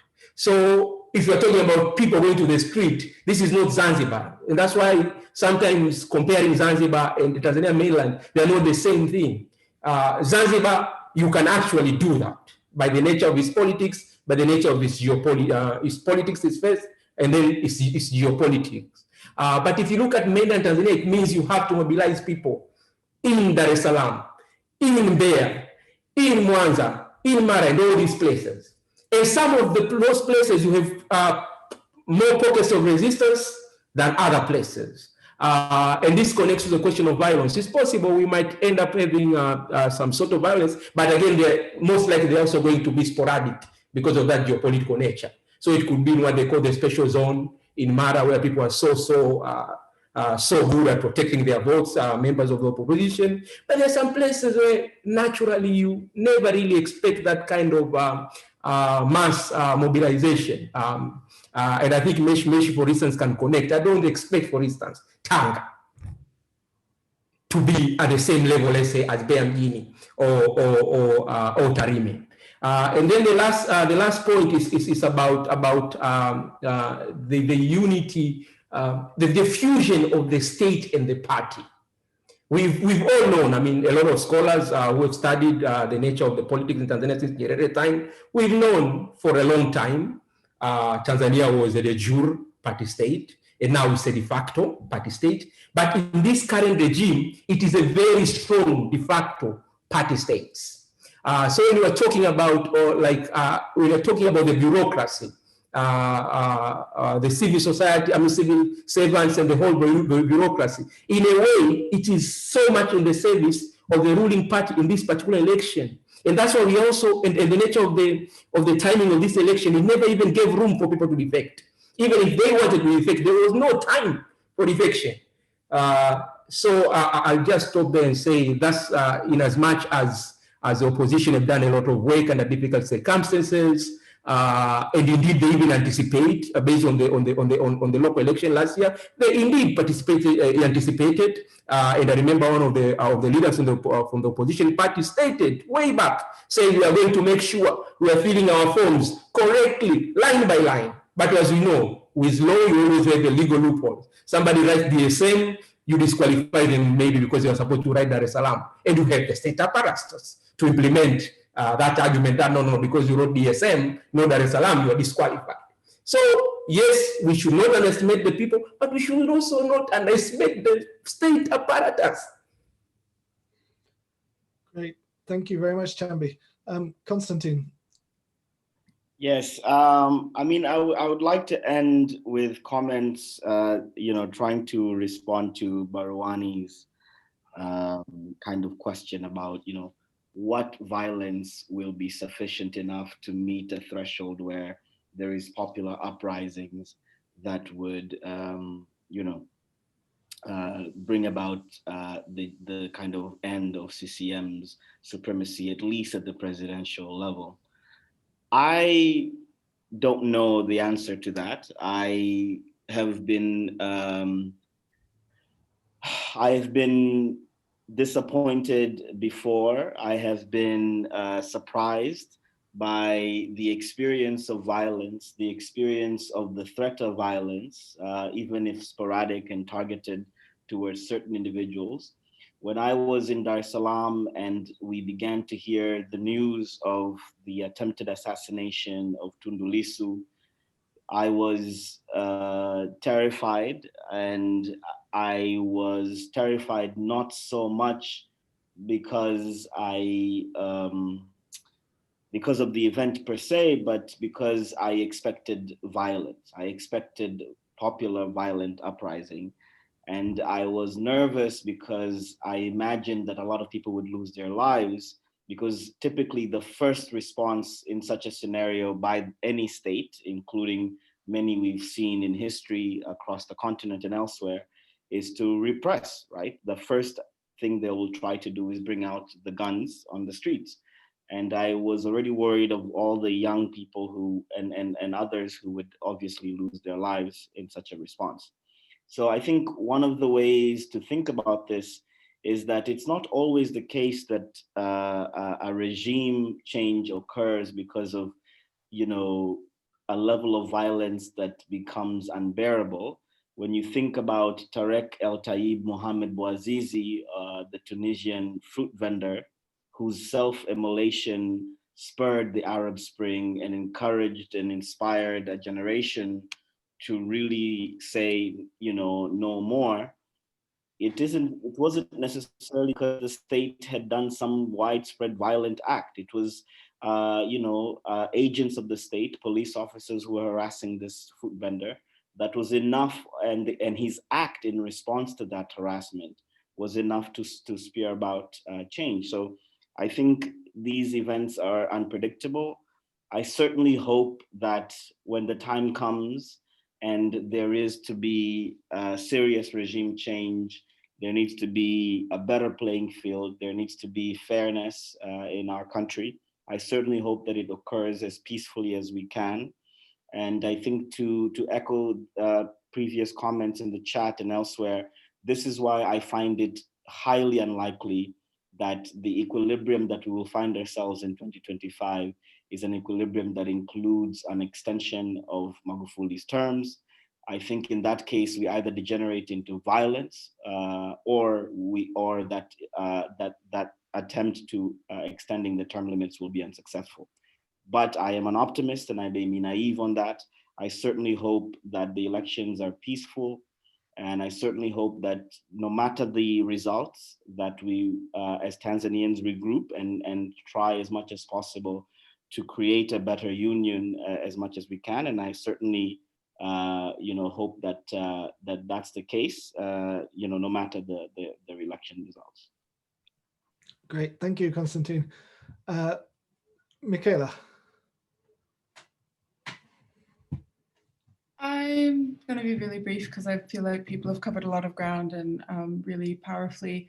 I guess the one thing I might like to add on this point about sort of the power of the people and what it can contribute is, I mean, what we've seen in places like Tunisia and Egypt with the Arab Spring is a lot of emphasis on the organizations beyond political parties that came into those uprisings that, and we're, this isn't talking about an election context at all, but, they were trade unions, there were powerful religious organizations. And one thing that is commented on a lot in the Tanzanian context is that, parties can seem a little isolated. Some of those stronger organizations, non-party organizations, haven't historically been so present. That being said, I think that is one area where it would be good to focus more attention. So look at what's happening with organizations like Mbiwata and what sort of political space they may have to operate under the next government. It will be a CCM government, it will be a Magufuli government. So, it will be a weak parliament. So when it comes to who's going to start to have room to maneuver, to try to act politically, even if not in a party political way, we need to look at these farmers associations, cooperatives, trade unions. They've been hamstrung in various ways too, but there are also ways that the government feels they have to listen to those organizations. And so, I'm not convinced people power is going to be strong enough in this election, but I think that we need to be thinking about those organizations and how they get stronger in future. Great, thank you. And finally, last but not least, Mwanahamisi.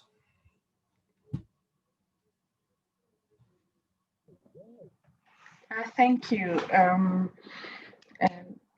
I think as most of this has been answered, I think to me, two things that I would wish to respond to. One is on the Emmanuel, on the Lowassa effect. I echo what Aikande has said, but also I wanted to look at the Lowassa effect then,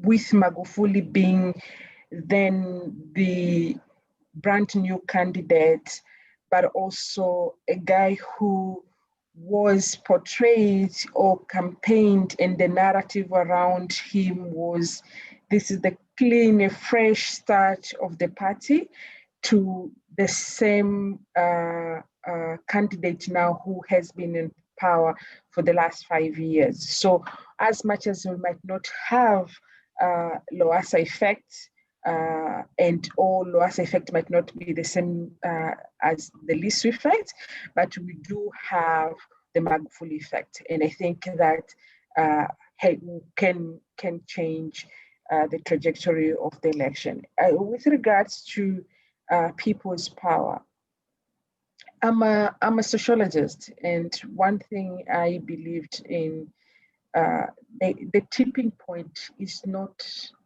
always how heavy the pain is. The tipping point is not how brutal and I think that's the narrative that 500,000 people have to die for us to get to the tipping point. At sometimes we just need a revered leader who will channel pockets of anger to a meaningful action. And I do feel that if that leaders happen, because it takes small group, you don't expect will be a coordinated action in a country as big as Tanzania at the same time, happening at the same time. It just take a few who will be able to start and lead for others to join. And I do strongly feel that is how you lead people, by leading by example. And I feel that we'll have, or at this election, we have candidates who are willing to lead people to a meaningful action within the ballot, but also outside the ballot. And I should say that they have been history of voting for the position. There is a huge difference between winning and announced winner. And that the gap between winning and those who have been announced winner, and I think that's the critical point that may determine the state of affairs. Great, thank you very much, Mwanahamisi. And thank you very much to all the panel and indeed to all the participants. I think it's been a fascinating conversation. I've really enjoyed hearing all your views. Thank you very much for making the time to join us today and to be part of this conversation. And with that, I think we're done. Thank you very much, everybody. Thank you, Ben. Thanks, everyone. Thanks. Thank you, everybody. This was really great. Thank you. Thank you. Thank you all and good night. Good night. Cheers, good night, guys. Thank you.